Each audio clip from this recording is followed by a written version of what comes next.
welcome back to Generic Sports Podcast. I'm your host, the Goose, Josh, and this is Bossa Nova Jones. Bossa Nova! We had a rumble in the Detroit jungle this last week, and the main event did not go so well. The main event known as the Lions, that is their nickname, I guess, for the season, or this variation of the team. They lost in a great back and forth scoring fest, and It's a little more back, and yeah. forth. Yeah. The Bills kind of always were ahead of them, but yeah, but the big thing, well, one of the big things I think about is that it's so odd as far as being a Jared Goff fan. Love him, and I think he's still in the MVP race, but it's so weird to throw 5 touchdowns in a game and lose the game where you're won with 5 interceptions in a game. right. Like, it doesn't make sense. That's not how you're supposed to. That's not how it's always been taught. It's like the turnover battle means something. Turnover battle does mean something. I don't know how much the Bears defense had them. Right? And no, I don't think there was a turnover in that game. It was a score fest. I mean, the Bills defense is another question because they put up they had over 80 points put up on them in the last 2 weeks. But yeah, Jared Goff threw for 5 interceptions and for 5 touchdowns. Josh Allen threw. He passed for 2, ran in 2. He was fantastic too. I guess we're just looking at. I don't know high scoring offenses on these teams. I don't know because the Rams what they did last week versus this week with just 4 field goals. Another story, but it wasn't like your typical shootout, but because Detroit was trailing a lot there for a while. But it was a fun game, and honestly, I thought Detroit was gonna. It's hard to say that they played bad. I thought that they'd play a bit better. Mm-hmm. We'll talk more about it, but the injuries are just really piling up, and the Bills are just looking great. It's Josh Allen is. Well, the Bills, to be fair, aren't. Josh Allen, the offense is looking great, but yeah.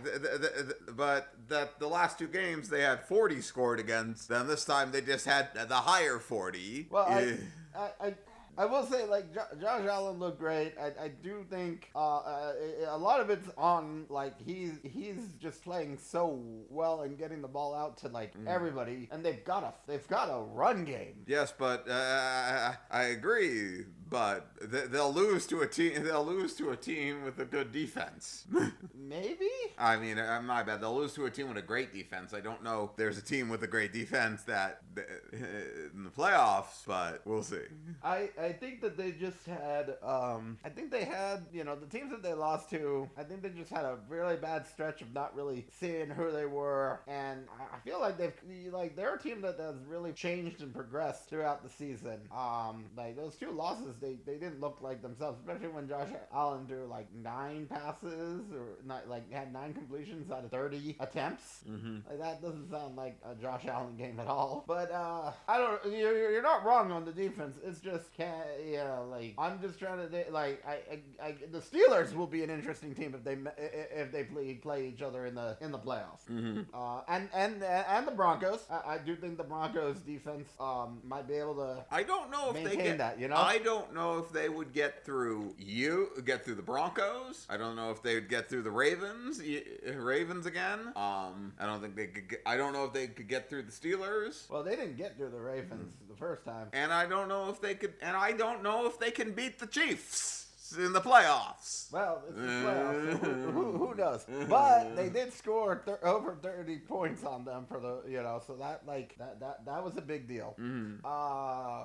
No, I'm not doubting the Bills. What I'm basically saying, in past history, teams with great offenses and lacking defenses end up losing in the playoffs, whether it's any of the games before the Super Bowl or lose the Super Bowl. Oh, I definitely think they could make it to the Super Bowl. But if you tell me that they got to go play against the Vikings with the way that their defense is playing, or the Eagles defense, the Eagles defense. If the Lions make it again, like I definitely think they beat them. But and Tampa Bay's even in this, and the Rams, their defenses aren't the best, but those could be some interesting matchups. But like we'll just leave it at the Vikings. We'll leave it at the Packers too. The Packers could make a run here. If it's somehow the Bills versus the Bucks, that might end up being the highest scoring Super Bowl ever. Yes, it could be.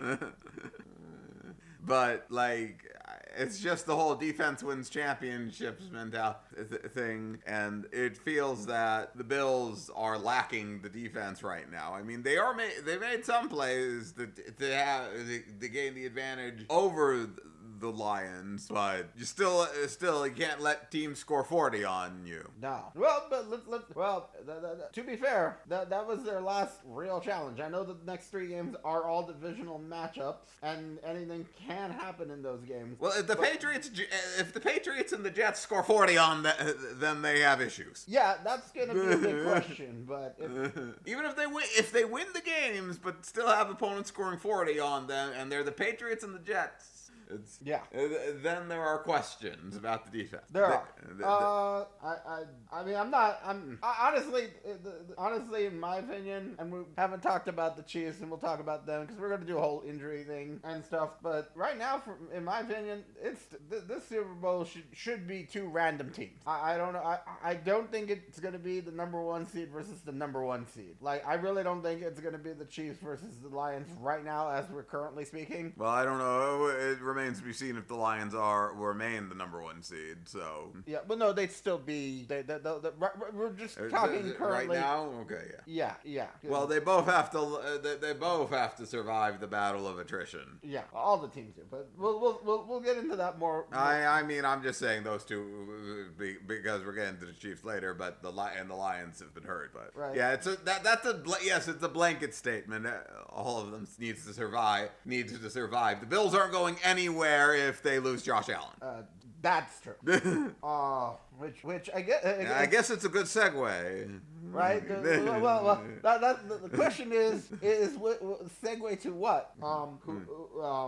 Talking more about injuries, or who is your MVP? Because let's just ask that question. Who is your MVP? With that last statement you made, I'm just thinking about it. If Lamar Jackson got hurt, I actually, oddly enough, think that the Ravens might be able to survive a game and still make a run because they'd have Derrick Henry. Mm-hmm. I forget who is their backup. Do you know who their backup quarterback is? Yeah, I think their backup quarterback was better than whoever Miami's was starting.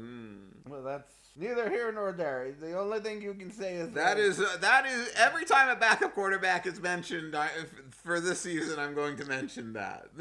I mean, you had their backup who did play in a playoff game. Josh Johnson is their backup. Okay, so realistically, so that's why Lamar's still in the MVP. Because I'm just thinking about it, like if you put in their backup, like I do think Derrick Henry could survive and make a run with that team. Right, but I know, like if they just would need to focus on the run and minimize how much the backup's playing. Yeah, like how much the backup's throwing. But realistically, that's why Josh Allen's my MVP, because if he's injured, that team has no shot. Like no shot. Like as much as I love James Cook and how Ray Davis is playing and the run game and the pieces that they've got, like there's just stuff Josh Allen does more than even Lamar Jackson right now in this season, and I just can't he's the MVP. And we'll get into the injuries and like with Patrick Mahomes and stuff. Like I still think that Chiefs team will win. Mm-hmm. You know, when we talk more about injuries without Patrick Mahomes. Well, I just can't see Buffalo doing that. So I think that's a big part of like what makes an MVP an MVP is like take them off, picture that team without them and it's like horrible. Right? For example, you get Miami without Tua.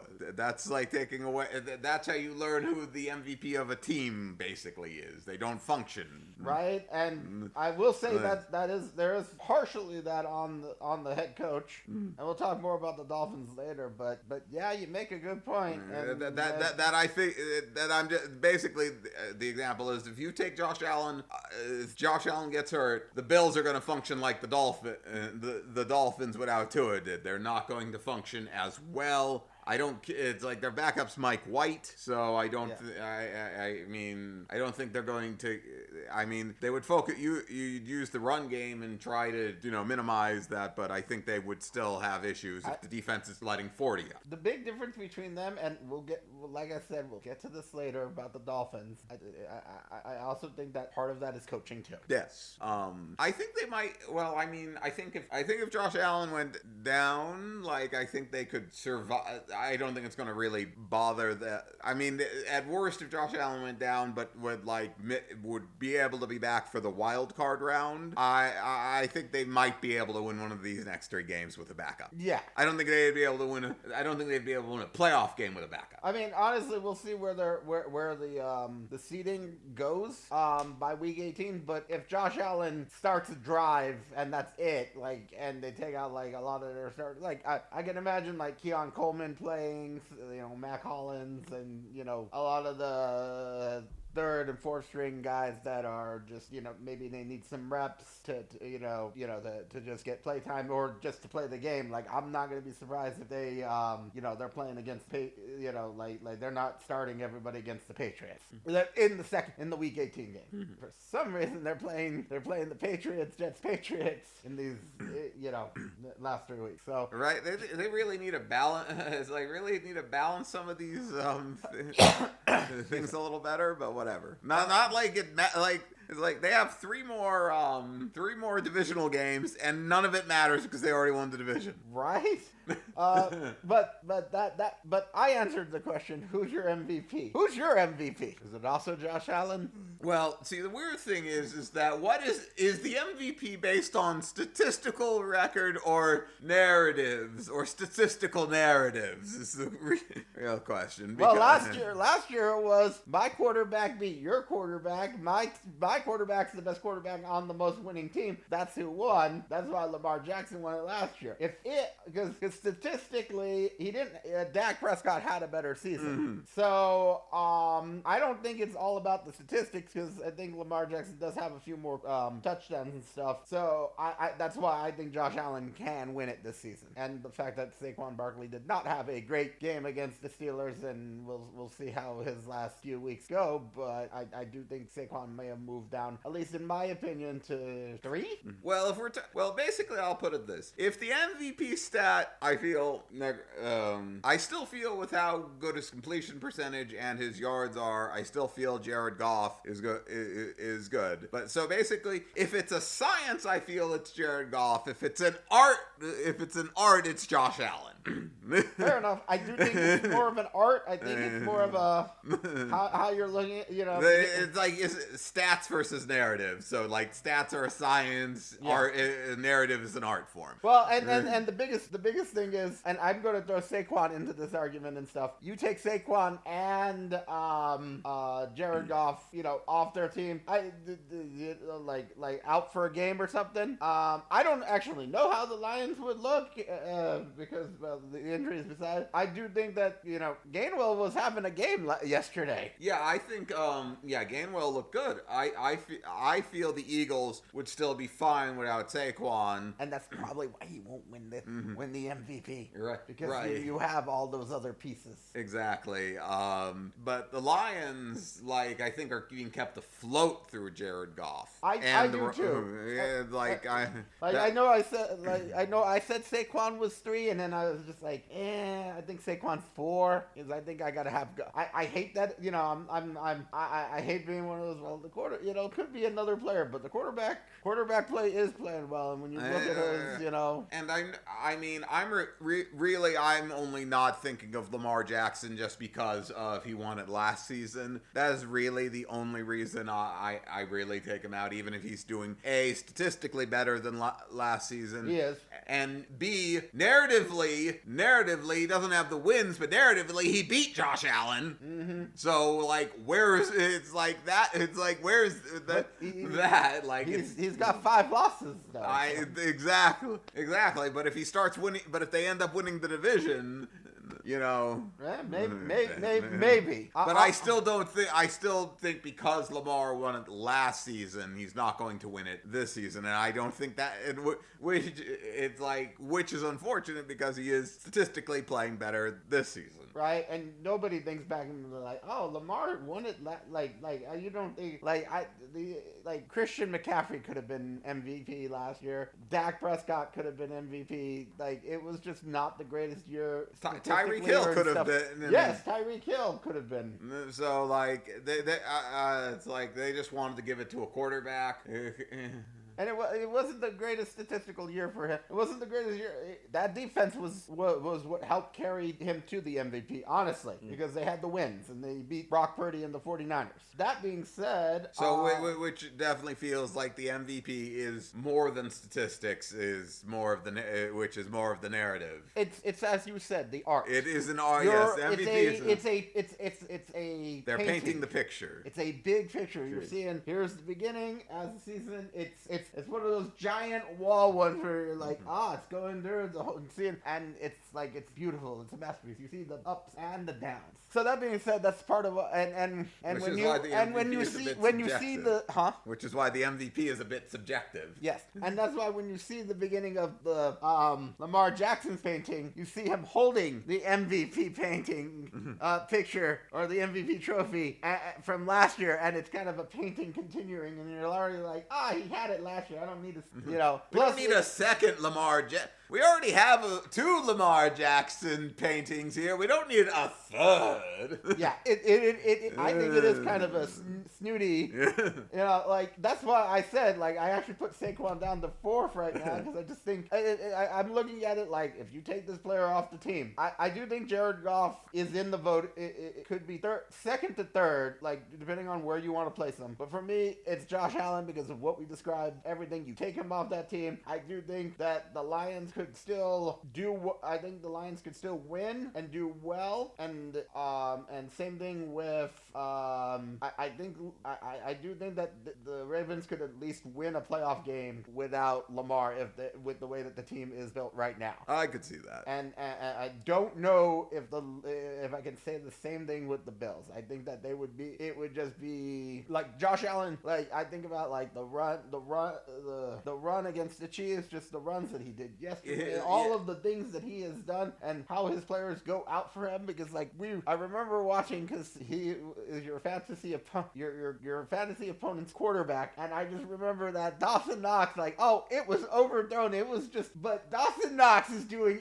everything to catch his fingertips. His fingers touch the ball, and he gets it in, and that's just something that is the players playing for Josh Allen. I don't know. Mm-hmm. I know the players play for your quarterback, but I don't know. I don't know. Just it just felt like there was something special about that.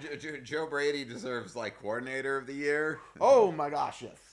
But offensive. The offensive coordinator. Vance Joseph might get defensive, right? But I'd like to bring up. Now this is a bit silly, but I'd like to bring up the other real MVP that should be in this, and that is whoever the sorcerer is casting the black magic for the Chiefs. That guy is what's keeping the Chiefs in this. But but to be real, it's why I did say narratively I feel it's between Josh Allen and Jared Goff for me. I don't if Jared Goff had throw for almost 500 yards, and if he continues to statistically look good, I still think he's in the mix. Well, Josh Allen was still in the mix after having a loss and having 6 total touchdowns last week. Jared Goff should still be up there. It should. That's the bad thing is he was playing. Josh Allen wasn't playing somebody in the MVP race. If Josh Allen loses, Josh Allen could hurt. His stock could be hurt if he loses any of these next 3 games. Yes, actually, because they are all against weak teams. And if Jared Goff keeps going out there and winning, yes, there is still a chance. But which like I don't think Josh Allen cares because none of the players really care about the MVP. They care about winning the Super Bowl. Right? I mean, I mean, it's nice, but like ask all the MVPs that do not have the Lombardi Trophy, do not have a ring. What would they rather have, their MVP or a Super Bowl win? And all of them would trade their MVPs for a Super Bowl win. Only ones that are coming to mind right now are Lamar and Dan Marino, and I would love to have see their conversation with somebody like Matt Ryan. Oh, Matt Ryan as well. I was gonna say like just I was thinking about like Dan Marino's a Hall of Famer. Drew Brees is a future Hall of Famer. I'd love to know what because Drew Brees never got like an MVP vote. I don't know if he ever got an MVP vote, but he never won an MVP. So I don't think you're wrong. I do think that they'd rather have the bigger question would be like Dan Marino and his yellow jacket versus like Trent Dilfer and Brad Johnson and their Super Bowl rings. I wonder who. I'd love to know who's jealous of like which one would they rather have? I was looking through the MVPs. Here are a few. There was a few more that haven't won Super Bowls. Okay, I just was picking off the ones that are on the top of my mind. I know like Rich Gannon was one. Cam Newton. Yeah. He would definitely take it. I don't think Adrian Peterson was on any winning. He never played in the Super Bowl. LaDainian Tomlinson. Never played in the Super Bowl. Sean Alexander played in the Super Bowl, but I think he lost. Yeah. Like, I'm sure Steve McNair would. Yeah, he would have loved one. Same thing with Rich Gannon. But he played in one. They both played in one.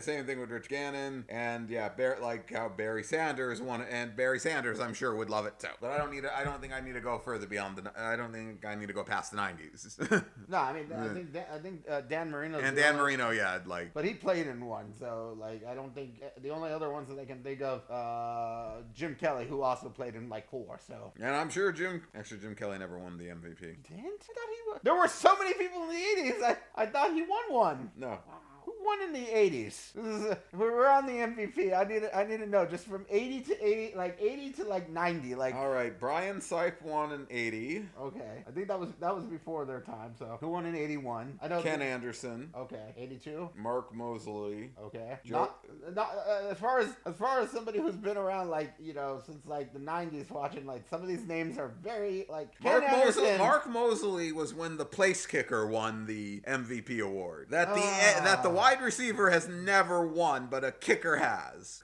Ken Anderson, I've at least sounds familiar, so I can at least. But who was after that in 83? Joe Theismann. Okay, yes. Then Dan Marino in 84. Okay, and then who in 85? Marcus Allen. Okay. Then Lawrence Taylor. Yeah, in 87, 88, 86. 87 is John Elway. All right, which he may never have won one because that one was one of the ones that, if I remember correctly, I think Joe Montana and Jerry Rice split the vote. So a lot of people. John Elway won the Associated Press. The Associated Press won some of the other MVPs. Jerry Rice won that year, but right, and that's why they got split like that. I mean, I'm sure there are other MVPs, but it's like when people count it, it's like the AP, Yeah, Joe Montana won 89. Who won 88? Boomer Esiason. Okay. And then 90? Joe Montana won back-to-back with 89 and 90. And then 91? Thurman Thomas. Oh, okay, so.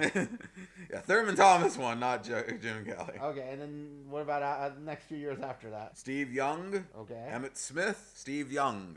Man, my bad. I really thought Jim Kelly won. And then it was 3 years of Brett Favre. Well, Brett Favre and Barry Sanders split 97. And then didn't TD win it? Yeah, then it was TD and then Kurt Warner. Whew, boy, like see, John Elway barely made one, so like it's a hard award to win. Well, I'm just looking at that, and like they split the award in like what was it, 96? I just saw, or 97. It was they split the award between Brett Favre and Barry Sanders. Why can't they just split the award for Josh Allen and Saquon. Maybe they could. They could. I know it's been a few years, but why not?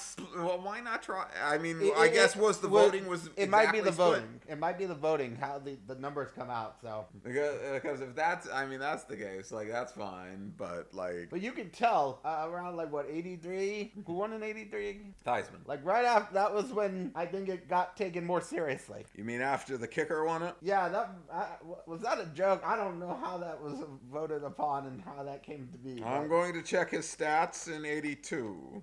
I feel we have spent too much time on this topic and getting far ridiculous.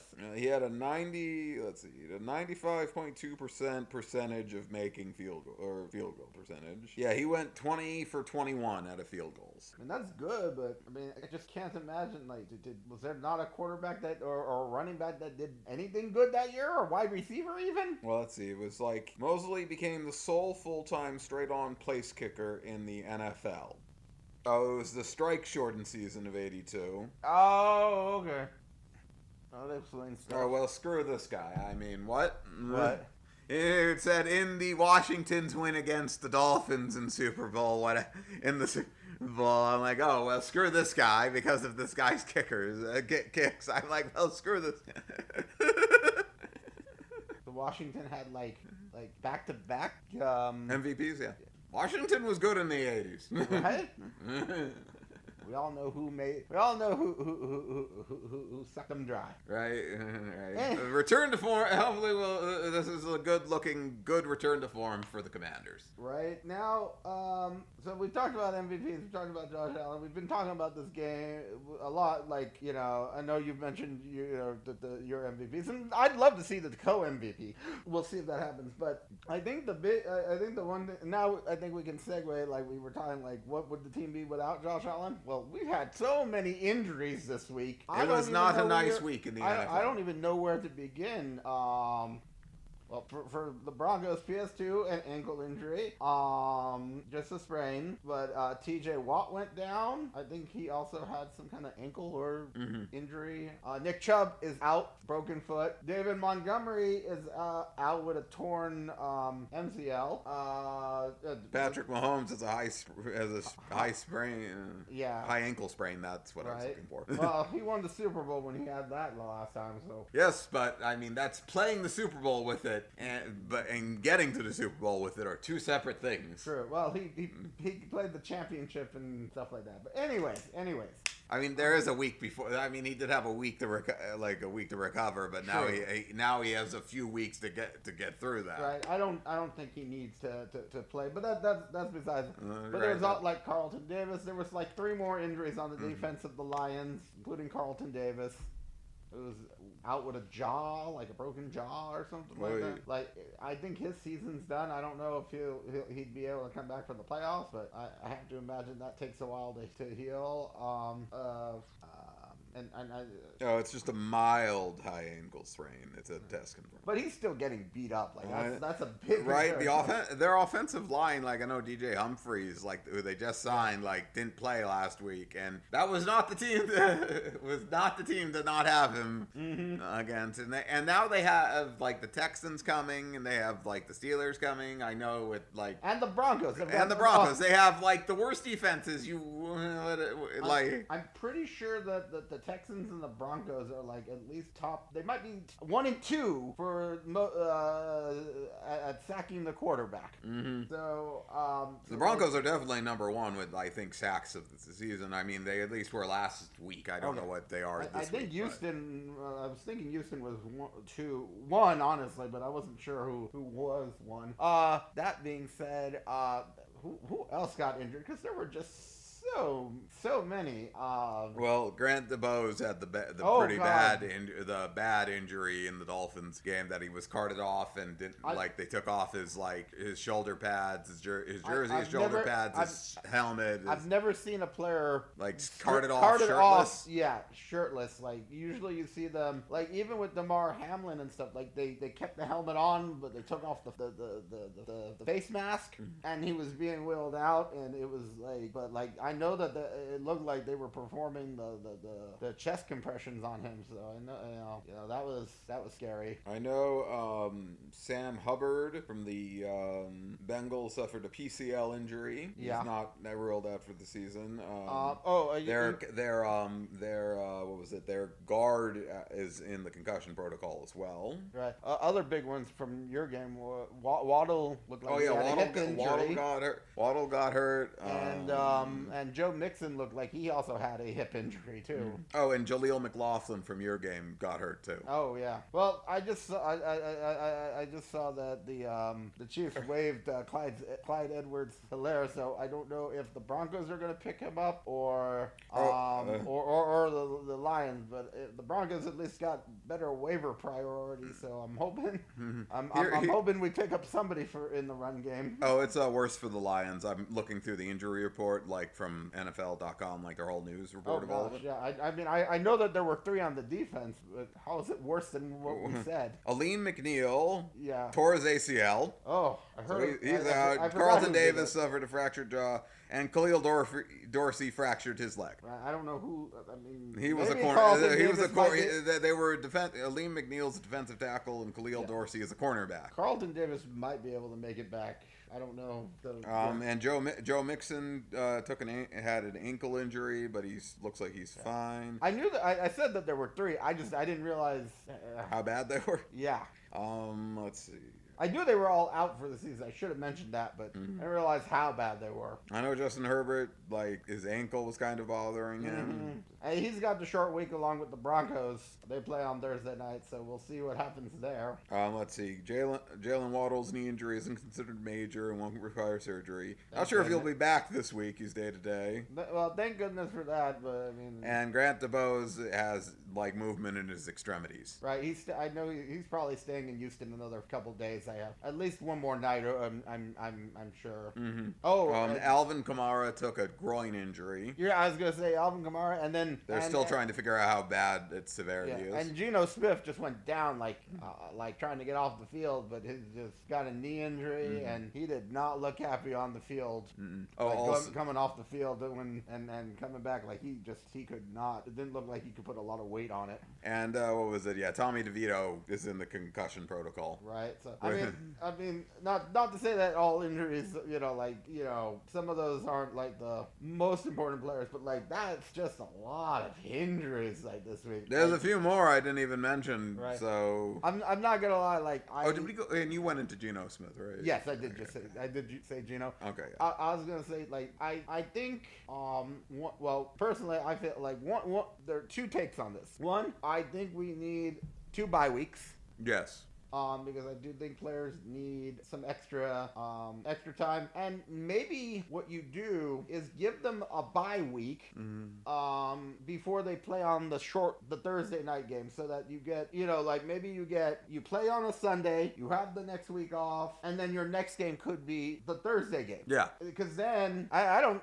This is just coming right off the top of my head. I didn't even think about this beforehand, but that's just a good way to space out, because not everybody's playing Thursday, but you could you could just give that could be a way to give some, it's a bye week, it's extra recovery time, but it's not, it's a short, and obviously you can't do that every, but there should be more teams where you do that with. I know, there got to be some logistical ways to figure that out, because a lot of players later get hurt on Thursday night football, right? And you're screwing over these. It's like you screw over these teams because you give them short weeks. Well, and the short, it's fine in the first month or so of the season. We don't need a week 4 bye week, maybe week 5. Obviously, you can't do anything on Thanksgiving because you've got 3 games. So but you can have a week 14 and this was week 15, right? Mm-hmm. There's no reason we couldn't have a week 15 bye week right now. I could understand not having a week 16, but you could even have week 16, not 17 or 18, but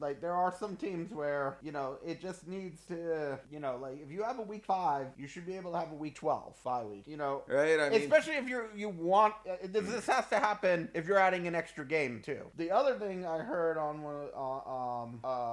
I forget which show I heard it on, but I loved the take. I forget if it was First Things First or if it was on where it was, but they need. I think it was Chris Broussard, but I might be mistaken. They need to expand the rosters. If they're having more, not just injuries, but if they're gonna have an extra game, like if there's the 53 plus like the reserves and stuff, can we maybe we can just have 60, like 60 on the, and then have an extra 7, like just to have some extra players, because that can mean couple extra offensive tackles and a couple extra cornerbacks and stuff, because like obviously you have to have the it's a 53-man roster, but 3 of those players are specific to punter, kicker, long snapper. So, and then you've got your starters, and then you've only got a finite number of backups. Exactly. And if we had like expanded roster, that expanded rosters would help. You need to have ways to help the teams if you want, and to mitigate injury if you want another game. Yes, and I'm sure this is stuff that the Players Association is like, well, if you want this, we're gonna have to, you need this, we need a bigger player roster. I'm sure it's stuff that they're talking, they've got up their sleeve to figure out. So exactly. But yeah, man, the injuries, there are a lot of bad ones, and we're gonna see what happens. I am worried. Well, with Justin Herbert and PS2, them on a short week, I'm sure Justin's gonna play. Hopefully PS2 will play. Patrick Mahomes, as well as TJ Watt, also have a shorter week. It's an important week for, I think if somebody misses a game, it's most likely Patrick Mahomes, because, these teams on Saturday are playing on Christmas as well. Right, so, I don't expect, I would honestly just let Carson Wentz go against, you have, a small window, if you give up one game, because they're 2 games ahead of they're 2 games ahead of Buffalo, so they can choose to lose one of these games, or not choose to lose, but they can put themselves at a disadvantage. They can handicap themselves for a game, not saying they're going to lose, but they can handicap themselves for a game, right, and still have the number 1 seed, because you don't want to lose Patrick Mahomes for the entire playoffs. But I know Patrick's a fighter, so he might, right. You just don't want to see him get, I me personally, knowing that you got to play Saturday and then Wednesday, right now it's Monday, I'd much rather let Patrick Mahomes rest. I actually think the Steelers game is more important than the Texans game, because the Steelers could actually catch up to you if they, well, they lost this week, so maybe not, but I do think they're both hard hitting, so you don't, it's going to be a tough decision. Yeah. So anything else we want to talk about, injuries or upcoming games and stuff like that? No, I think I'm good. I think the Chiefs will, I guess, do what they think is best, and the Lions will survive the injuries, hopefully. Right, I do think Travis Kelce last year, where he could have made over 1,000 for the 8th or whatever consecutive year. I think it's going to come down to Andy Reid and listen to what's best for the team, right, and the long term, and Patrick feels like one of those guys that, he's going to want to play, but maybe Andy needs to be nope, you got to sit, and, we need you, we need you at a better than what you possibly could, the chances are too high for you to get hurt, we need you healthy for the playoffs, because, they showed it last year. They could lose the next 3 games. Patrick doesn't have to play at all. They could. The number 1 seed does not mean anything as long as that Patrick Mahomes is okay to play. That's how important he is. Him and Chris Jones. A few other people. The defense is, I think, a little bit more important player-wise, the amount of players. So, all right. Now talking about my team, the Broncos. Honestly, and I know there's 2 players in the mix for Defensive Player of the Year for the Broncos, but for me, it's man, the way Nick Benito is playing, all of the sacks, all of the, he's getting freaking touchdowns, fumbles, interceptions, sacks. Like, he's had a sack in almost like every game. He's like, what, 12? Is he at like 12 sacks now? I'm not sure entirely. And I mean, I know, like on the betting odds, like PS2 and TJ Watt are higher than him. I know, like PS2 has just been so locked down. Mm-hmm. Well, well, we'll see. Well, if Surtain doesn't play this week and Nick Benito does really good, he could probably overtake Patrick Surtain. Yeah. Oh yeah. Actually, right now he has got 11 and a half sacks and 1 interception and 1 fumble recovery for a touchdown because of that play yesterday. Well, the thing is if TJ Watt's hurt, is he out for the season or is he? No. He's got, I think, about the same kind of ankle sprain as the PS2 and Patrick Mahomes. I don't know if it's a high ankle sprain, but I think it's just a sprain. So yeah, it's going to be close. If Benito shows out against the Chargers, if they miss a game, then Benito has a real good shot this week. Yeah, missing a game could really cost him. That being said, man, I just gotta talk about my Broncos in a moment. I'm just trying to think if there's anything else. Like, I felt like Nick Benito's been all over the field, dudes. And he holds a special place in my heart because we were there on the night he was drafted. So like, I remember being there and like I was like, I like walking in and hearing like about like the Broncos draft. So it's like we were there. Like, I trying to find out who we drafted. I think I missed it. But we were at the draft while it was happening. But yeah, like it's gonna be a tight race for defensive player of the year. I do think it's between those three. As much as I love Nick Benito, and I think he is having he might not win it because it's just like an outlier. Just, unless he's if he does it again next season, I think he could win it. PS2 might win it because we haven't had a cornerback win it in a long time, and he's just a shut down one. Right, like when I remember Xavier Howard had 10 interceptions in a season, and that couldn't win him the award. Dude, Deron Bland last year had the most pick sixes in a season? 6 or 7? I don't know, but yeah, most pick sixes in a season and couldn't win it. So yeah, I hope PS2 wins it, honestly. we talk about like the position and stuff, like with wide receiver and and running back not being able to win, MVP and stuff, defensive player of the year just feels like it's a defensive end award. Yeah, right. Like if I can find the last few defensive player of the years. Yeah, you gotta let me know when the last time a cornerback won it. Or defensive back, honestly. I don't even know if there may have been a safety who won it or something, but... Alrighty. Oh, 2019. Who was... Stephon Gilmore. Okay. Not as far back, but the last time... But before him was 2010, was Troy Polamalu as a safety, but that was back to back. So there was more in the...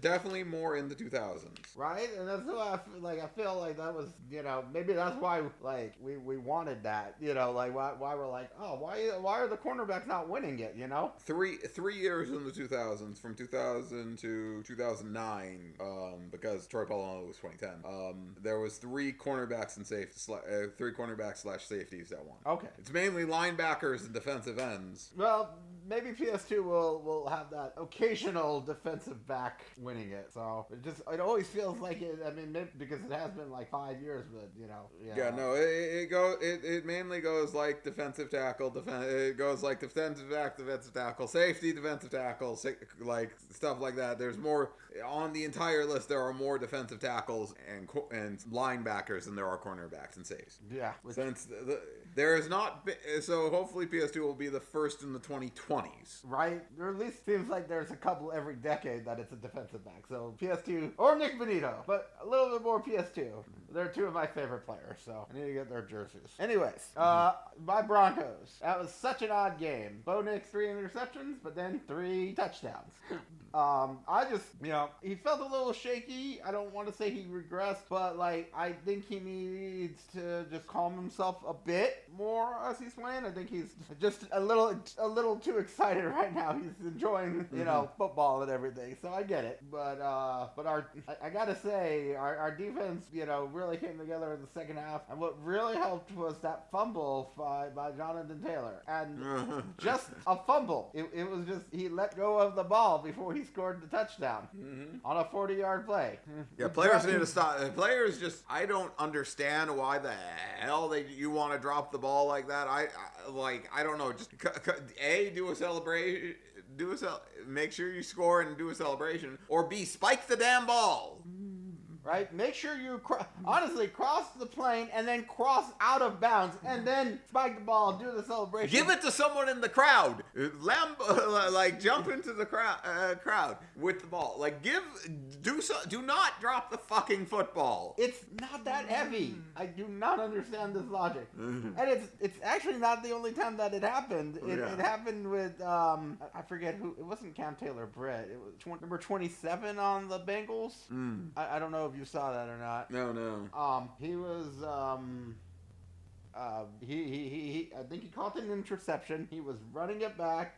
He felt somebody was coming after him, but he took the ball and tried to change hands with it for no reason, and fumbled the ball out of the end zone too. It was stupid and it wasn't needed. They were both bad. Neither was worse.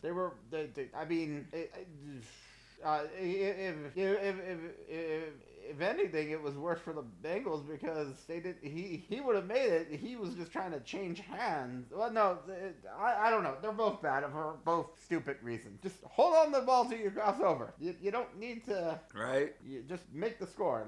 At least it didn't hurt the Bengals and they still won. But that was we didn't score on that drive, but that was a momentum shifting one because the Broncos went 24 unanswered. It was 13-7. Should have been 20, at least 19. To 7, and then the Broncos win 31-13. Right, that was such a flip on its head. You just basically you killed all the momentum. Yeah, because that was a 40-yard run. I don't know if our defense would have been I don't know if we would have been there's a difference between, hey guys, we got lucky, dropped the ball. Let's get this and win the game, and then Nick Benito does his thing because they're a little I don't know if that would have happened the same way if they would have even tried that play where Nick Benito gets the touchdown, and but it just shook them because the Broncos would have been are they frustrated? Did they recover? Do we come back and win? Does the team just get a resurgence? Not just Bo after three, he was 1 and then I think 3. It was 1 touchdown, 3 interceptions, and then it was just 3 and 3. So and he won. We scored 30 and only had I forget. Can you check the stats? I forget if he had 130 yards passing. I think we had less than 200 yards of offense. And Bo, how many yards he threw for? Because I think it was about 130. I think we had less than 200 yards of total offense. I knew he ran for 20. It's 100. It looks like it counts as 121 because of the sack yards reducing it. Okay. And let's see, 121 passing, 72 yards rushing. Yeah. So we had less than 200 yards of offense and scored 31. I mean, mind you, he still scored 3 of the touchdowns, but our offense is we're winning games, and I mean that's what everybody said about the Chiefs, they winning games. So right, if you were only better in the beginning, you could have been fighting for the division. Yeah, but you'll definitely be fighting for the division next year. I want to say so. I swear, how you said, Bo plays a little excitable and stuff. It sounds like Bo's just playing early Josh Allen, and that might become just his own thing, like Josh Allen in a few years, just once he gets more experience in the NFL. That's what I'm hoping. Because let's face it, people don't remember year one rookie Josh Allen, where people in the first few years of Josh Allen, where people think he was a bust. I never thought. See, that's the weird thing. I'm just he's okay, he's doing good. I don't know why anybody thought he was a bust or whatever, but with Josh Allen, yeah, because most people are have no patience. Right. Now, on the flip side, I'm not too sure on Anthony Richardson. I know for a while there, he only had 4 complete passes. He was 4 for 14 at some point. Mm-hmm. He can make the deep throws, but I don't know. I don't know what. Can you have a pinch hit? Can you have a pinch hitter, just a guy who throws deep throws? You know, you might know when it's coming. It's going to be a deep throw, but right. But he needs he just needs to learn more. I don't know if like they have the right coaching, if the coaching staff is right, or if he's right for the team. I think I'll be honest with you. Peyton Manning and a couple of and they drafted well enough around him, like Dwight Freeney and Richard Mathis, is it Richard? Yeah. It's been so long that I remember I'm trying to remember like the big players on the No, that's not it. Who's Mathis again? Robert Mathis. Robert Mathis. Yeah. I knew it started with an R. And I was like, Richard sounds close, but no, I was like, it's been so long. Yeah, Robert Mathis. Right, Richard's our friend. That's where we're getting confused. Okay. But yes, Robert Mathis and Dwight Freeney and I think there was a time that I'm trying to think of other people on that. I'm remembering like Bob Sanders, and you know, on the offense. Bob Sanders, also one of the safeties that won Defensive Player of the Year. See, so like there was great defensive talent, and they also had Reggie Wayne, Marvin Harrison, and Joseph Adai, and just they had a lot of pieces with the Colts in Peyton's era that when they won the Super Bowl. Yeah. Fought in playoff games a lot when they were in their winning ways. The problem is that you have one of your really good running backs fumbling the ball, and you have your quarter, and it's really just we don't know Anthony Richardson's development, and I think he needs more. I think he just needs more time to cook. Like he's undercooked right now. Mm-hmm. He needs more seasoning. All right, and we'll see we'll see if he gets that development. I know realistically he's played a little more than Bo Nix and the rest of the rookies have this season. Right. When you look at he played 5 games last season. He got benched for 2, so he's got 3 up on Bo Nix. Right. He is a little more. He's still just a little, basically like a rookie. So he needs more time. You get him better weapons, and you improve the defense. He might be able to improve. But the question is he the problem or is he the solution? We'll see. I'll be honest with you. I think I won't be surprised if he is a quarterback. If he's a quarterback on another team, because somebody can could you imagine him with Sean McVay? If somebody could actually get him some definition in his skill set and help him develop what he does well. Some of the masters, genius minds, and Shane Steichen just might not be that. Right. They might need a better coach to get stuff out of him. I could see him on the Steelers in a few years if Russ is not there. Possibly. I mean, there are a few years between. They're probably going to test Anthony Richardson a little bit here. Yeah. Well, I could see him in Seattle. I could see him with the Browns. Like I said, Sean McVay. Stafford only got a few more years left, but if you could learn from that, who knows?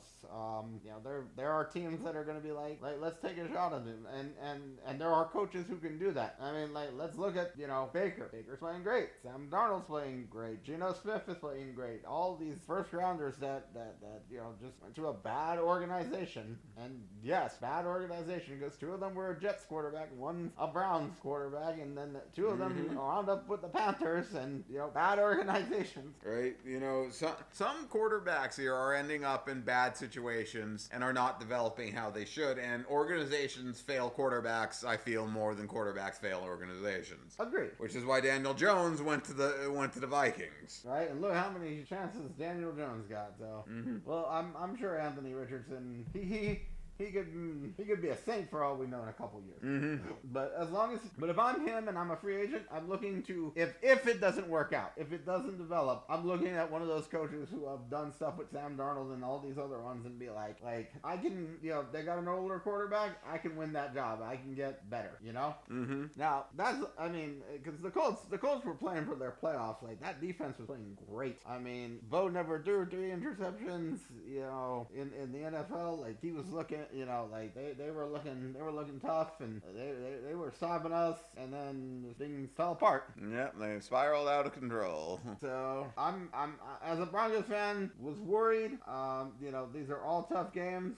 I know we want to see the playoffs because, you know, like right now we got a first winning record in like 8 since 2016. Mm-hmm. So 8 seasons. I think it's gonna, if we make the playoffs, first one in 9 seasons. I think something like that. Mm. Yeah, because it's gonna be Super Bowl 59 this year. So yeah, one Super Bowl. So 1, 2, 3. Yeah. So right, like I forget years versus seasons. It's a little different. I don't know why, but I'm excited. I'm excited. I hope the season, you know, we come together, we win, get a playoff berth. Who knows how far we can go? So we got a defense that travels. Mm-hmm. So that being said, I'm loving my Broncos. Need some run game help, but I'm excited for the next few weeks because we got you know, this was a tough. That was like we've got we got 2 more. We got 3 tough teams, but 2 more winning teams left on our schedule. So well, 1 winning offense, 2.5. Right. I don't know. Joe Burrow's still doing good. Their defense isn't. Well, their defense was good this week, but was that just against a bad offense? Right. We'll see. I think that's about it as far as the Broncos go. I'm excited. Hoping we got a great chance. We got 91% chance, I think, right now to make the playoffs, and we got the 6th seed, which would right now could pit us against the Pittsburgh Steelers. So I feel like everybody would want that. Right, that's what it's feeling like.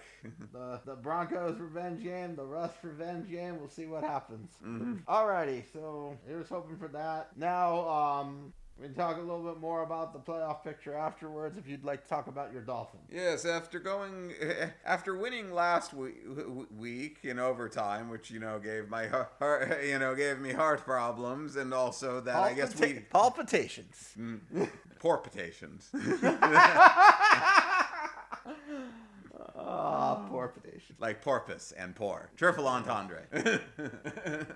I don't even know if you needed the pour, but yeah, the porpoise one, definitely. It was more the porpoise one. But going on, also as we had our own bye week last week.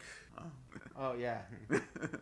Broncos didn't play, neither did we talk. It was a busy week. Anyways. It wasn't even the best week of football either. Like, it was...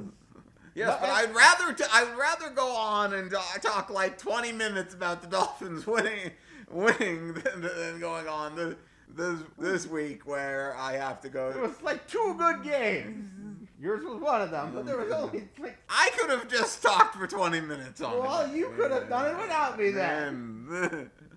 Anyways, yeah, no, we just had way too many. Well, I think we had too many injuries going forward because, like, we didn't have Taron Armstead and didn't have Austin Jackson. So we were like on backups. I forget. I know Kendall, and I don't even know if Kendall Lamb played, and he was doing good. So, like, our offensive line was hurt, and the Texans' defense is good, and apparently they got, I forget his name, but they got some player back to play for Al-Shaair, who hasn't played all year and was apparently as good, if not better than Al-Shaair. This game. Some, like, Russell Mitchell, I forget, like, it seemed like such a common last name. I think he was number 41. I think it was like 48 or something on the Texans. It was not 41, because I don't think it was Kalen Bullock. No. Oh, you're right, it was 48. It's Christian Harris. Yeah, Christian Harris was the... Yeah, Christian Harris, like, came back and had a game for himself or something like okay. Oh. And Miami, I feel like has a problem of, like, we're not as physical, and that we don't have as much of the next man up.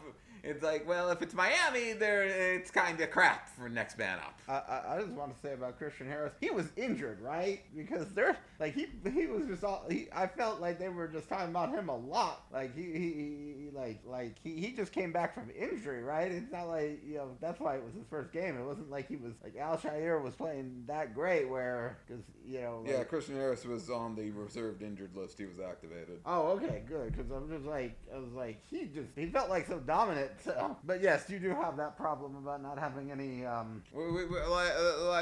mean, we have some I mean, like, I know some next man up players are doing okay. Like, I know Storm Duck was doing all right. I don't think he was playing though. No. But still, like, I know throughout the season, it's just that I feel like, you know, the last couple seasons, like when Chris Broussard would call us break dancers, I was against it because I didn't see it. Now, as it's the third year and we lack the physicality that we need, I'm starting to believe we're the break dancers. And we're not even break dancers because we're not even flashy. Yeah. We're like, I would say we're more like ballroom dancers right now. I don't even know if that really fits, but we're just kind of dancing in your house. Bad dancing in your house, like you're dancing for fun. Yeah. It doesn't look good. It doesn't look good, and you don't like the dance in public for a reason. I know you're calling out the Dolphins, but why did you have to call me out like that too? Your dancing's better than the Dolphins play. I mean, I'm not a great dancer, but I'm just teasing. I know. I'm just calling out the Dolphins. But like we had. I mean, Jalen Waddle got hurt. That definitely threw us off. Like now, the week we released Odell, we could have used him. Hey, I was gonna say Malik Washington was Malik Washington is coming looking up. Fantastic, and he's the reason that they released Odell because they wanted to give. I think they wanted to give Malik more time to play, and like he's probably one of the only players that really did step up in that role of Malik Washington when you needed somebody that when somebody went down, he did step up. Yes. Malik Washington and Wright might be the only couple that I can think of off the. What's his name? Which one? Wright, the running back. Yeah, he's Jalen Wright. Okay, you have a lot of Jalen. Yes, he is another Jalen, but like the pass rush, like Chop Robinson has been doing good. Well, the pass rush is not like yes, we've been getting more sacks, but we're not getting as many sacks or turnovers as we'd like. We struggle with offensive lines. We're not getting as much pressure. We struggle. Teams that when we play a team that has struggled all year, they look good against us. And that is what we don't get the same advantages against him. Aaron Rodgers looked like old Aaron Rodgers against us, and we had to beat him in overtime. Thank goodness we beat him in overtime, but like you gave up 300 yards to Aaron Rodgers and the Texans who don't have the greatest O-line.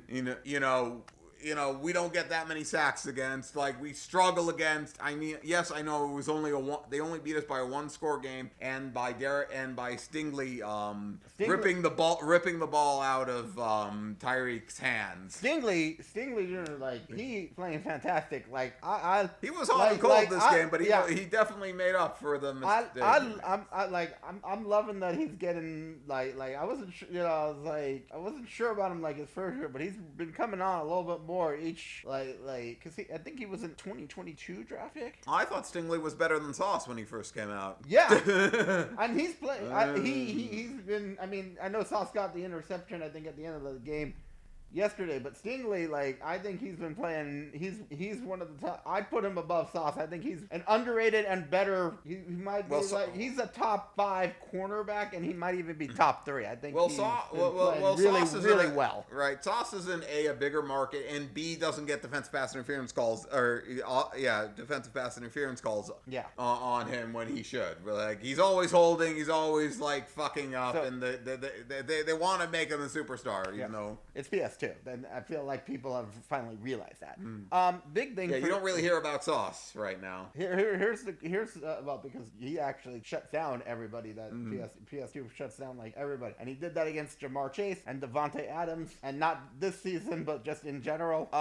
Here's the thing that I was gonna tell you. Ask you outside of Chop Robinson being the rookie who feels like he's come on, he might be like the third best because I think Jared Versa feels like the best rookie in that position, and then Latu, I think. I'm not sure what positions they all play between defensive ends and linebacker. I don't know if they're all defensive ends. Right, like I'm just thinking like of rookies. But defensive rookies, really, they are the better ones. Yeah, I think I don't know because I know there wasn't a whole lot of defensive like the defensive ends linebacker. So like I don't know where to put Chop Robinson, but maybe third because I'm trying to think of other players, even if they weren't a number 1 draft pick, like where they've been coming, like coming and playing saying, like, I feel like he's gotten better, so you'll have to correct me. But outside of Chop Robinson being a rookie and Zach Sealer, like, your front seven, like, Jalen Phillips got hurt. Like, I feel like I don't know anyone else on that defense in the front, Like, I know there's the backfield with, like, you got, like, Coho, and you've got Ramsey, and I think there's a safety I'm forgetting.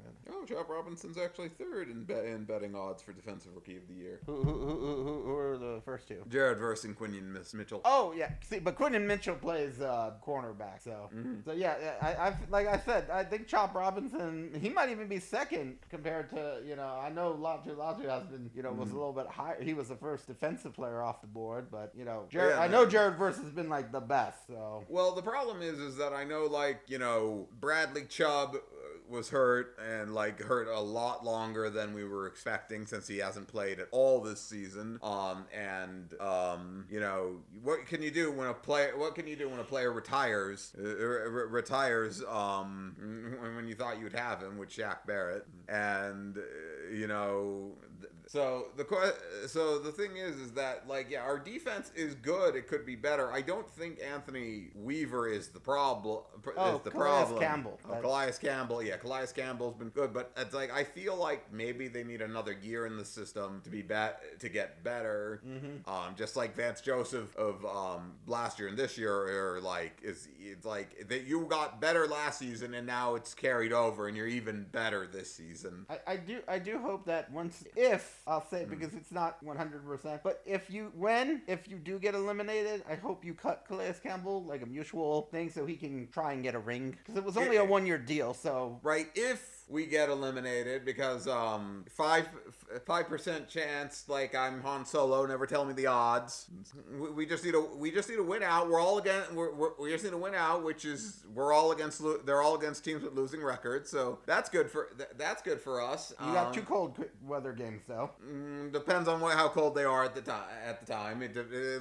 Unless your game gets, like, maybe we'll find out Tuesday. But as of this recording right now, you still have the Sunday night game for week 17. I need to know the exact it depends on the exact temperature of the games during the time, to be specific here. But yes, we do have 2 cold weather games. But and the Chargers need to lose 2 games, and the Colts need to lose 1 game. Those.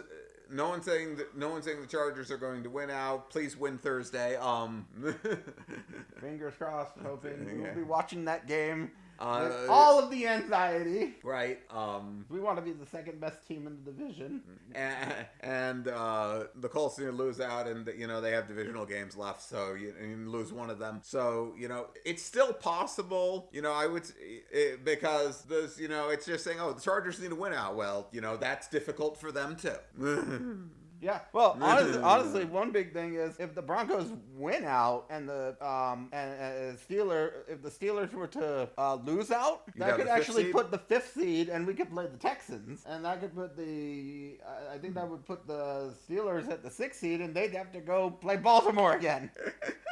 In Baltimore, who they play in Baltimore this week, and then the Steelers play the Chiefs on Christmas, and then they finish up against the Bengals, don't they? Yeah. So not an easy schedule for them either. So right. So they are a playoff team. They've clinched the playoff spot, but there's no guarantee that they win the division or even the 5th seed. They really could end up with the 6th seed and have to play Baltimore. Right. It's gonna weird something, and like I mean the 7th seed would be fine. I'm fine playing Buffalo, and hopefully winning. Buffalo or the Chiefs again. Right. Either one of them again. Right. Give me either of them with how our team look. But I know, like, December and Dolphins, like, hasn't been good hasn't been good for I don't know how many years. My phone says forever. No. It's like the 70s and the 80s say differently, but and a little bit of the 90s. But this century has not been good. Right. If there's been a 2 in the first spot of the year digit, has not been good for the Dolphins in December. Maybe in the early 2000s, but We haven't won a playoff game since 2000, and still, I'm not giving. We lose one more. We lose like one more game, then because we are mathematically out, I'm out. Right? Yeah, you lose one more, you're out. Actually, I think if we still tie with the Chargers, we magically still get in. So if we lose and the Chargers win one more game, then we're mathematically out. Gotcha. But yeah, no, we're magically at 8 wins. We're still magically, I think, at 8 wins because I think we still own the tiebreaker over the Chargers if we tie. But it would require the Chargers losing out entirely, and Miami has to win at least 2 of the last 3 games. So Miami needs to, but I'd like Miami to win all 3 games. But still, but if we don't win any more games, I really feel like Mike McDaniel is part of the problem. Granted, I don't know if I want a new head coach, or is Mike McDaniel one of those head coaches that can evolve and grow and learn through all the mistakes he made this season? Because what do I want some new people like in for general manager and head coach that has to start all over from scratch, or do I want someone that saw every mistake they made from this last season and knows we are not doing that again? Because I'd rather have keep Chris Greer and learn from his mistakes, and we get more O-line, get more depth, and get a backup quarterback, and keep Mike McDaniel, who knows how to be better, be fiercer, and maybe calm down and get his play calling better. Can he be fiercer? I don't know about fiercer. I just mean better in play calling. I guess that's what I mean by fiercer. But can he? I don't know. I don't know. I'm saying I'd rather have someone who can learn from his mistakes and evolve than maybe someone new. But if he can't do that, then I'd want someone new. I mean, this is year 3. I'm trying to think, you don't want to change coaches too much, but right now it's well, based on. So here's the thing that both Brian Flores and Mike McDaniel share, just the opposite positions. 3 years, 3 different coordinators of the opposite side. As Brian Flores couldn't find an offensive coordinator, we had 3 different defensive coordinators. Granted, I feel Anthony Weaver can be able to should stay unless we get a defensive head coach. But I don't. I don't really feel like any of these losses are coming. Oh, your defense played so terrible. Other than that Seahawks game, when did you give up? The Bills game before that. But. So you mean the first 2, 2 of the 2 first and 3 3 weeks? 2 and 3, we gave up a lot and we were pretty bad. But outside of that, I don't feel like. I don't think that you're, I don't think it's bad. I don't think he's been doing bad, so I wouldn't want to, Right, so the 3 weeks, weeks 2 through 4 were horrible. What happened in week 4? That was the Titans game. That was 31-12. Okay, but after that, how, After that, the only 2-score loss, after that, anything higher than 2 scores, the last 2-score loss we had was Green Bay, which was a short week in the cold on prime time. It was every kind of narrative that Miami couldn't get through. So see, that's the thing. It's defensively, I don't know. It doesn't feel there are some games where it's the offense isn't helping the defense, and I think this feels like some of the cases. Green Bay might have been the last one where the defense wasn't helping the offense. Because Tua threw for over 350 yards and stuff. Okay, that's fair. But I don't know. I'm trying to think. It's really hard to say who you I don't know if that having another system defensively would be a good thing. 4th in a row. I feel Anthony Weaver should stay no matter what, even if we do get a new head coach. Well, if I'll be honest with you, he might get one more year, but that's it. That's it. I don't even know if it's got to be win the division, and that could be fine. I would do that for Greer, for Greer and McDaniel is go all in and not Cowboys all in. Yeah. But go real all in, Super Bowl or bust, and just prove it. And if not, then just blow up everything. Get rid of the coach, the the general manager, and I don't know what to do about Tua as well, depending on his health and stuff. Right, because he's signed an extension. The extension doesn't start till next year, doesn't it? I think so. So, like, you know, we're 6-8 for a reason. We're in this middle ground, you know. Tua, if we were able to win those 1-score games, we would be in playoff position. Right, and then, but my big, it's like when I think about it, I'm just like, are you sure you just don't want to start the new coach? Because like there are some things that you just like, you know, could somebody else you know, if they have an offensive minded head coach, let's see, you know, and does some other things, and you know, you bring them into the building and say, you know, like let's try something different. You know, I'm not gonna sit here and say like he's the best head coach, but like, you know, Mike McCarthy, like, you know, he gets players playing, players love him. He's, you know, I know he's won a Super Bowl, it's been a while, but like there's just, you know, I don't feel like Dak is that far away from Tua. No, I definitely feel like somehow we're stuck chained to the Cowboys or something, as we're both 6-8 right now. But hopefully, like, you know what? Hopefully we both can win out. If we're stuck together, you can go both 9-8. My Dolphins and Cowboys. Still, I feel that, like, I mean, granted, like if he can be a good head coach, I would love like Ben Johnson, you know, Joe Brady, like these guys that are getting the best out of their quarterbacks. I would love Joe Brady so much right now. Get him away from Josh Allen. Vrabel. Mike Vrabel feels like, you know, he had a lot of good pieces, and I feel like he can coach anybody, and if he just gets the right offensive coordinator comes in there, you know. We need to be able to play. We need to be able to play more physically, to be more physical. Well, Vrabel would be able to do that. I think Mike McCarthy would be able to do that, because nobody's saying like, you know, like some of these coaches aren't, you know, physical, like you know. I also feel, and I don't know, like, I also want to say that I don't know if Tyreek Hill is worth like what we've spent on him. Last year he was good, but like if he's there are so many good receivers that when they play with a backup quarterback, still play good. Or even like some guys that are thriving. Like DeAndre Hopkins played with so many quarterbacks. Like I remember back in Houston and had 1,000 yards receiving seasons. And like Tyreek, like, you know, Tyreek had nothing. And I feel like he's not like separate, like he doesn't feel like a threat anymore this season, and he feels more of a distraction at times. I know the fan base finds him a distraction because he trolls with them, because he's sometimes been like seen wearing Kansas City stuff. I'm like, he probably still just has those clothes. But I just want to say that Brian Thomas Jr., a rookie who for let's just say the last 2 weeks, right?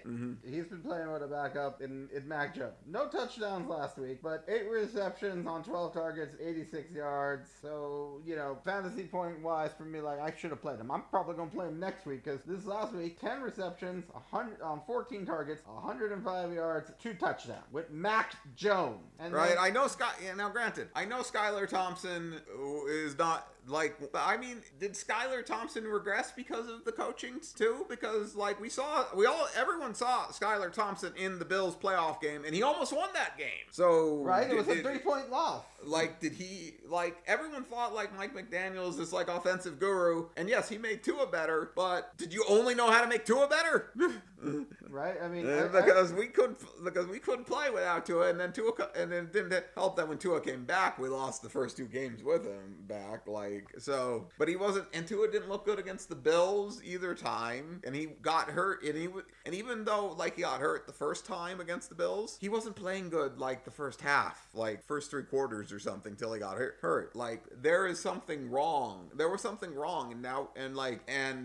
when he can't like shift his game plan when we're struggling. Yeah, I'm just looking at it's like, I mean, honestly, Brian Thomas Jr. has been playing, I think, has had a lot of good games, and some of his, like, honestly, this last week was one of his best, and that was with Mac Jones. I mean, the other good game he had was like 122 yards against the Colts, but like, you know, he's like, I'm not, I don't know how well Tyreek's doing, and I'll compare it here in a moment, but just throwing it out there, receptions for Brian Thomas Jr., just to compare, 64, 956 yards, 8 touchdowns, and he's averaging like 14.9, I guess, you know, per game, but like, you know, he's top 10 in yards and touchdowns for a rookie, and this is according to ESPN, so let me take a quick look at, you know, yeah, meanwhile, yeah, Tyreek, 67 in 67 receptions, you know, and, you know, 20th, so he's higher in receptions, but he's got like 150 less yards, 24th in that, and only 5 touchdowns, and averaging less yards too. So I mean, I know it's a rookie compared to, like, you know, a veteran, but you know, it's like, you know, he's had Mac Jones and Trevor Lawrence who haven't looked great. Like, this Jaguars team, you know, like, has half as many wins. Also, I want to say looking better with a backup quarterback. Also, I want to say Miami, like, has, besides like Tyreek Hill, not like, you know, I know he's helpful, but I know we've been using Jonnu Smith and Devon Achane, and they are wonderful. So I don't know if we need, what I think we need is like taller, more physical receivers to help, and you know, we need a mix of speed and strength. Trade for DK Metcalf. I'd love to. I mean, there's speed and muscle. Like, he's speed, muscle, and height. Yeah. He is exactly what Miami needs. But like, I'd trade Tyreek Hill for DK Metcalf. I don't think they'd do that, but maybe a draft pick. Probably not. But also Miami hasn't had like 100 yards rushing in a while. And ironically, last time we had over 100 yards rushing, we lost both games. The last 2 times were the Bills and the Cardinals. Like, the last 2 times we had over 100 yards rushing combined. You know, we haven't had a 100 yard rusher all year, but still combined, because we use multiple running backs. Right. So the 2 games that you lost on a field goal with. Yeah, and those are times where the defense didn't, you know, granted, I know Kyler and Josh Allen are tough to stop, but I just feel like if we don't make the playoffs, like, I feel like Mike McDaniel definitely needs to be looked at, and I definitely feel the team might need to go into a different direction, because we need to get physical. We need to be, like, you know, a stronger, you know, a bruising team in the trenches. Is like, we need to fight more. We're having mistakes there, and like, we might need a little more cornerback help, because we keep, you know, having injuries there too, and maybe a new strength and conditioning coach, because, like, you know, I know injuries happen, but man, I don't know. That might be Gur's fault for, like, taking risk and reward players, like, that are kind of injury prone. But, you know, we just need, like, need help. And I just don't. I'm really feeling like if Mike McDaniel gets us to the playoffs, then I'm fine keeping him, because that means we got over, like, a bit of our problems. If we can win the playoff game, that means we even got over more of our problems. But if we don't even get to the playoffs, I don't think we should keep him. Well, that's fair. So I think we could go look at the playoff picture right now. Yeah. We'll start on the AFC side. Nothing massive in the two. You know, the only thing that really happened, I mean, the Steelers lost, the Bills lost last week, Texans won, so they're pretty. I think they're going to be pretty much locked in at the 4 seed. Well, let's hold on there. Yeah, they could. If they win out in a couple, they could move up. So right. They win out. They won the division. The Steelers lose. Like, the Steelers, Ravens. Like, if the Ravens lose, like the Steelers lose, like, you know, we'll see. Yeah. We'll see. Like, they could end up the 3 seed. But I mean, the Steelers have made a playoff, have locked up in a playoff spot. Not the division. The Texans did win the division. The Broncos are now the 6th seed. They won, and the Buccaneers beat the Chargers, so they're the 7th seed now.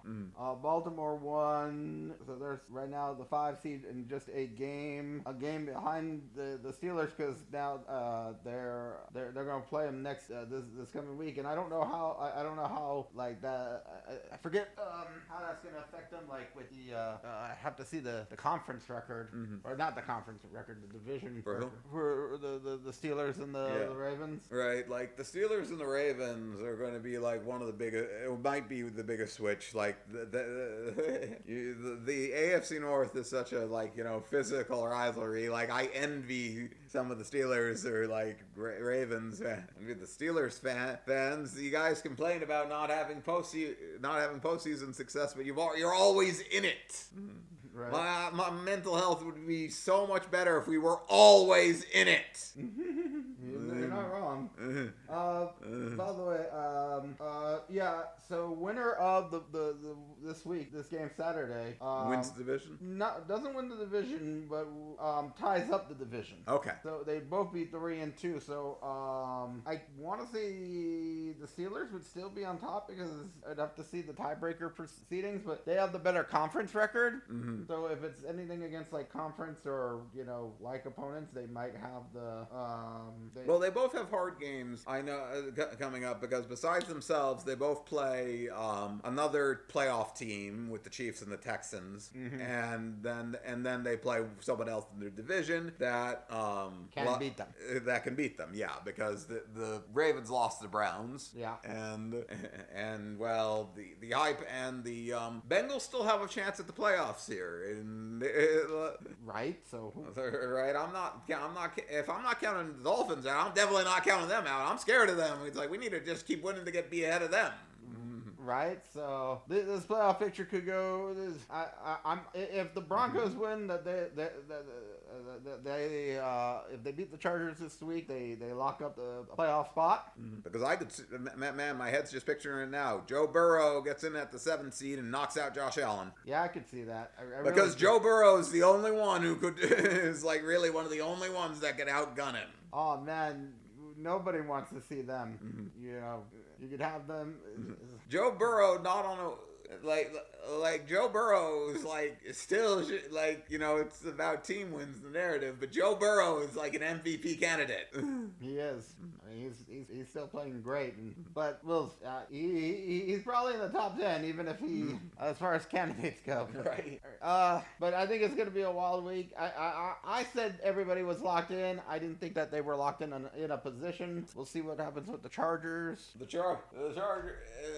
Personally, for my own personal stuff, I hope the Chargers are not in it because of for the reason of my predictions. Because the 3 teams in the hunt were all in my predictions. So if one of them makes it in, it helps my predictions.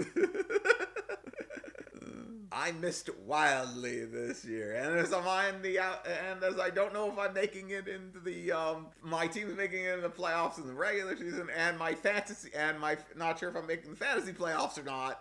It has not been a good year for the NFL for me. It's been a middle of the road year for me. I think I'm doing better on the playoff predictions, at least on the AFC side. So that is why I do not want the Chargers in. If the Bengals get in, that means I would have. I'd at least because I know I had the Bengals, Chiefs, the Broncos. And I think I had Buffalo. One I said Buffalo, one I said Ravens. I forget, but I know half the teams I missed. My predictions for next season involve the Bills winning the division and the Dolphins being a wild card. And we'll see if I believe in the Dolphins enough to put them in the wild card. But I'll worry about that next year. I know the ones I missed with the Jaguars. They're out. I missed with the Dolphins, and I've missed with the Bengals. So I know I know I only got 4 teams, so that's why our AFC South predictions were sucky. Yeah, I know bad. The Texans I didn't pick. Maybe I did on one of the things, but I don't remember which one I'm based. Sorry, Texans. Sorry for underestimating you. Or overestimating the teams we did pick. I picked the Texans somewhere. I just know that I picked. I believed in the Anthony Richardson hype. That's what my problem was. That is me picking the Jags, but my Raiders pick was worse. Yeah, I know I at least picked the Broncos, the Chiefs, and Buffalo and Baltimore. So. There were some teams I got right, some I didn't. I have to go back and see what the official ones that I said on here were. I keep meaning to do that. but it's more I'd rather I kind of want to know at the end of the season so I can. If I just predict, it's like So I'm gonna go safe next year for predictions and just predict 3 of the AFC North teams. Everyone but the Browns. I don't think I can miss.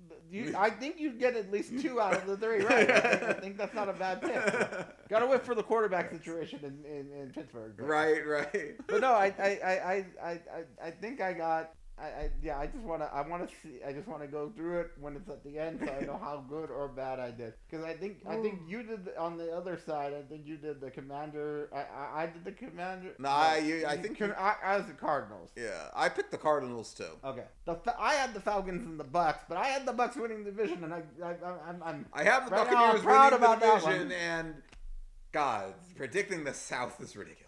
Cowboys I had going back, but that's not happening. No, I predicted the Commanders. I had the Eagles though. I remember I changed that. I'm pretty sure I had the. You did have the Eagles. I had the Commanders winning the division. Yes. It's not yet done. It's not yet done, but it's. The Eagles, like, I will give them credit that their coordinators are doing better. I'm not sure about their head coach, but their coordinators are doing better, and Vic Fangio is doing so well that it makes me question the Dolphins last season too. Are we too soft because like his style of play, like maybe that style of coaching was just not how it fit with Mike McDaniel, and maybe the players are too soft. I mean, it could definitely be. On the other 49ers I got wrong. I forget if I picked the Rams. Well, I know the Rams were one of those teams where I was kind of. No, I think I think I might have picked the Rams, but the 49ers we just thought because Kyle Shanahan.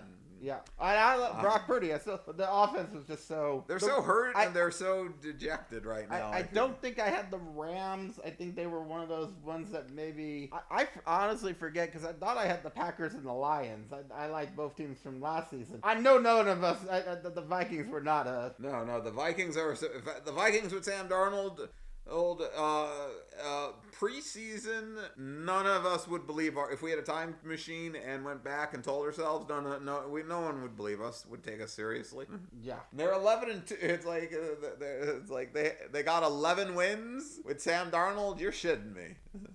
Well, I'm just looking at one of my lists. Actually, I think I did pick the Rams. I got the Rams on both. I've got the Rams and the 49ers on both. So I think I did pick the Rams. I picked the Lions and the Packers, and I picked the Bucks. Oh shit. No, I'm looking at this. Oh, I was right. I gave myself, I guess, too much credit. I don't have the Cowboys on my list at all. Good. Maybe I saw something that everybody else didn't, you know? Because one of my lists, I've got 2 lists here, and I forget which one we went with officially, but I've got the Lions, I've got the Bucks winning 1, and the Falcons winning 1 on Division 1, but I've got the Bucks and the Rams, so like the Falcons being on here, that's probably the biggest mistake, but I've had, the Lions, Eagles, Packers, Rams, and Bucks are on, Rams, Packers, Bucks. The Eagles were the only ones that I'm not sure if I didn't have on both lists. But either way, I've got the Commanders, and if they make the playoffs, I still have 5 teams that are making the playoffs out of 7. So I definitely know the NFC better than the AFC. So I need to see which one I officially went with on this podcast.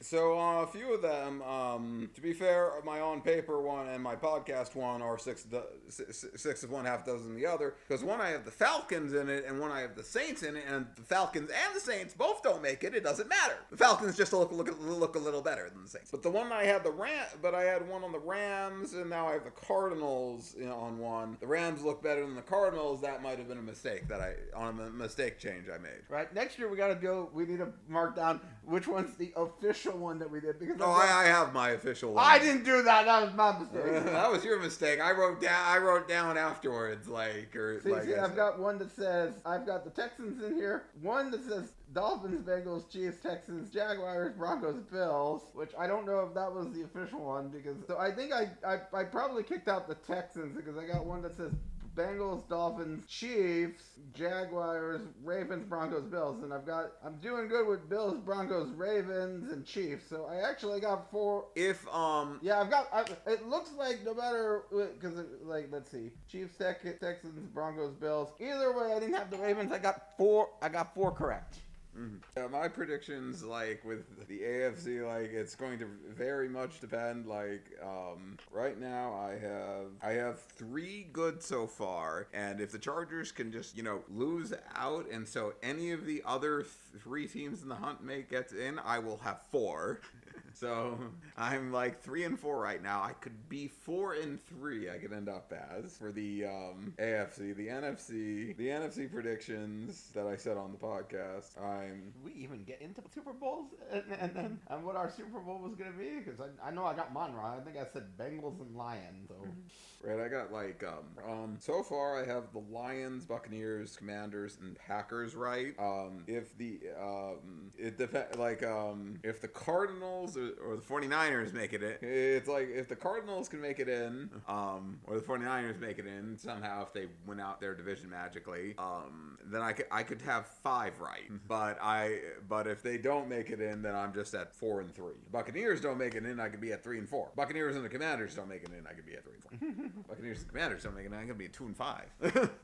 Oof. I feel like you're gonna be good on at least one of those 2 teams. I think both, but at least one. So yeah, my Super Bowl is still a pipe dream. I remember what you said, Bengals versus Lions, and I remember I said Dolphins versus Lions. I've been trying to put that out in the universe for so long. Now it's like a 5%. Now it's like a 5% chance. I know people are like, probably gonna get Eagles Chiefs. I hope that's the only one I don't want to get. Like Eagles, someone else I'd be okay with. Right. I don't want the Chiefs in, and like the Eagles. I don't need a Super Bowl rematch. At least in the last decade, Super Bowl rematch. Like if we were to get Broncos Packers, I'd take that again right now. Right. Just throwing something out there that we've had before. Yeah, that's fine.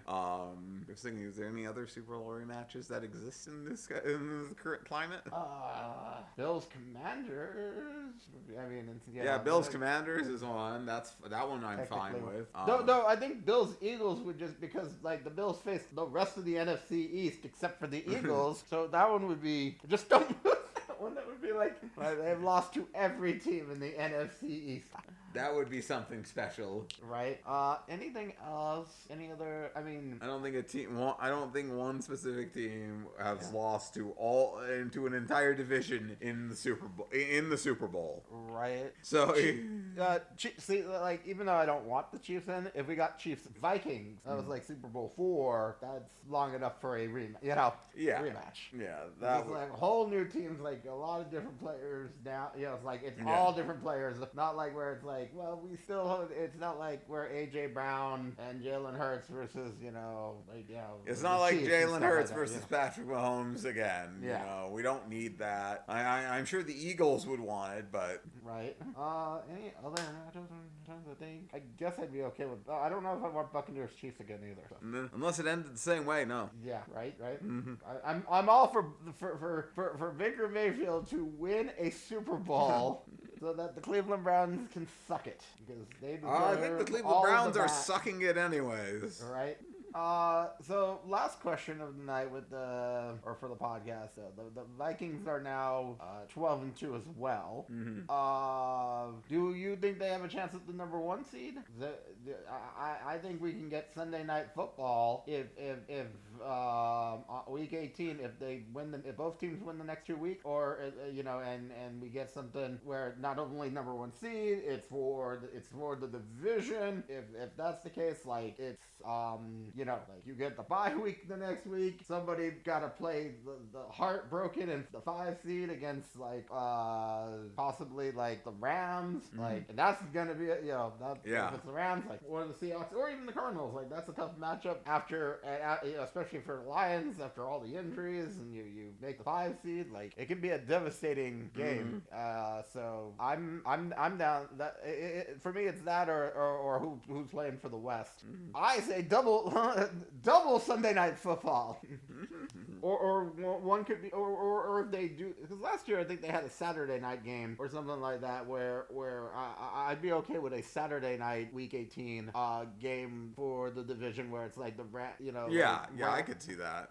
But no, it's definitely going. If the Vikings and Lions keep winning, that's absolutely the primetime game, right? And you have no other better game if it's for the number 1 seed, of the NFC, right? Like Rams Seahawks could be the Saturday night game. I think that's a great game. I think that would be my number 2 choice if there is no way to make it where it's like winner takes all kind of thing. I mean, loser still makes the playoff, but you want that winner gets the bye, gets the division and the bye week. I mean, that's something that that deserves to be like the last game of the season. So absolutely. But do you think the Vikings have a chance at that? Judging by their managing to stay healthier than the Lions, I think they might. I think that's all. I think it would all. But it's like I need to see how the Lions do in the next couple of games, because the Lions are on the road the next couple of games, and they're better on the road. And I need to see how much better they are on the road, because if they are better on the road, then them losing to the Vikings might benefit them more. Like, being the 5 seed might get them to the Super Bowl if they're better road warriors. Right. Well, and I was going to say the big thing with the Vikings, I mean, not to say that the Packers are out of it yet, because the Packers go to Minnesota, but I'm like with the way Sam Darnold, like, it was like 24 for 40, like, he made a lot of good passes, but it just felt like there are some times where, like, he plays a good defense and he looks a little bit more exposed, like a little bit more. I mean, I think he was 1 touchdown, 1 interception tonight. Mm-hmm. Yeah, Sam Darnold, like, he has the potential to get them there. And I honestly, I wouldn't want to leave if I was Sam Darnold. I'm like, it's like all these. I'm doing well because of everything here. Like, unless I'm going to a loaded place, I'm not leaving. Like, I would try to stay behind, try to stay to help, like, try to stay or like. Well, loaded place, but at the same time, it's like, how much coaching. Money? But I need, I don't, it's like, am I going for the coaching? What are we doing? Like, that's right. I would take less money to stay with the coach who gets the best out of me. Mm-hmm. I'm not planning on going to the Raiders here and like, oh, I'm a fraud or something, or it was just like 1 year. Wonder, like, I mean, but then again, I mean, Minnesota has brought out the best in some people, like Case Keenum and Kirk Cousins, and like, right, and now Sam Darnold. So, but it really is. I do think they have a good shot. They have everything you could ask for a team. They're physical. They have a good run game. They have one of the best wide receiver duos. That I'm afraid that I just said that. Last time we said something about, like, best wide receiving duos, Chris Godwin and Mike Evans got hurt, so... We'll see what happens. I might have just destroyed the Vikings' chances right now. If you did... I'm gonna rat you out to the Vikings fans. Don't do that. I'm sorry, Vikings, if I do that. If anything bad happens after this podcast. Well, just don't put them on the... I won't put them on the thumbnail. Okay. I put the Eagles on the thumbnail, and they did shit. Well, actually, no. I took out Saquon Barkley with it. I didn't take out the Eagles, but it took out Saquon. Well, then you know who to put in. I guess. I don't know. What was I... I think that's about it. Unless you have anything else to say. I just don't want to be like about other past Super Bowl matchups. Mm-hmm. What was it? The biggest one? Don't want to like forget or something. I saw there was a few, but like one that should be mentioned was like the Packers and the Chiefs like Super Bowl I rematch. That would be a good one. But isn't that was that just one, or was that 1 and 2? I forget. No, 2 was the Packers versus the Raiders. Super Bowl 2 was the Raiders. Yep. Man, I forgot about that one. Other ones that are other previous rematches that are in play. Steelers at Vikings. Steelers and Vikings is another one. Steelers and Rams. Oh man, I forgot about that one. Mm-hmm. They're older ones. Yeah, that's about it. Those were just a couple more I saw that I figured to shout out to. Well, I mean, and I guess the 2009 one but they're not in the playoff picture right now. but still kind of a possibility is the Steelers-Cardinals rematch. But that's the same thing of a Steelers-Seahawks rematch. Oh, Lord, think of the storyline that one. Which one? Steelers-Seahawks rematch. Oh, Lord. What else? But no, I just wanted to just call out those last ones. Just like, yeah, no, those were some good choices. I didn't realize. I thought I forgot about the Raiders making it in Super Bowl too. I think a lot of people. I thought it was back-to-back too with right. Chiefs. I don't know why I thought, because I know the Chiefs were like the first team to make it on the AFC side to a second Super Bowl, so, and they won Super Bowl 4. So. Yeah, by Super Bowl, they made it to Super Bowl 4. I feel like I'm something else I wanted to mention. I know we didn't really get talked about a lot of the games, so I just want to say Baker really played well. Mm-hmm. You know, I mentioned Baker winning a Super Bowl would be great, but right. I mean, there wasn't much to talk about in the other game, and I don't know if Raheem Morris is a good coach to keep for the Falcons. That's a whole nother story. Well, I'll have to see. That it's one of those things where I don't know if I don't know if the general manager has been how long he's been around, but I just I don't feel like any of the guys have really taken the next step as far as what they could be, you know. Mm-hmm. Now I don't know if that's the general manager. I don't. Part of me says it's on the coaching because unless that is just their talent level. But like, if I'm Kyle Pitts, I want to get out of there so I can try and at least salvage a career. Right. Oh. What were you laughing about? Kyle Pitts. Oh. Getting out of there, like, man, just like getting burnt. Like I picked, like, he was great for a few weeks in fantasy, and then like they just stopped using him. Like I definitely would want out if I'm his agent, you know.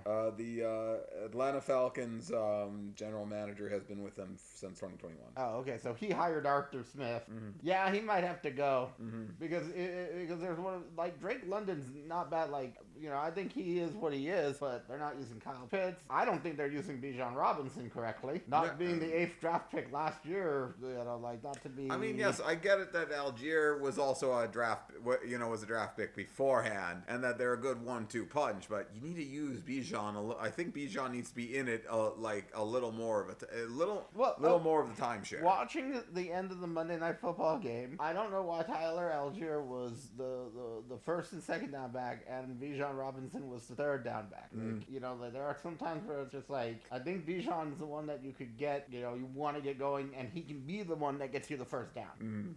Maybe between first and second down. Man, Baker was just stunning, and so was Mike Evans. I know we talked a little bit, but like, I hope Mike Evans gets his 1,000-yard receiving. Yeah, I hope so too. And I just really enjoyed how what's going on in Tampa Bay right now. So, all right. So, anything else to add? I'm good. I think that's all for me. All right. Well, with that, just want to say thank you for joining us. Please like, share, subscribe, give us any feedback, and we will see you here again soon on Generic Sports Podcast. Have a good one. Bye.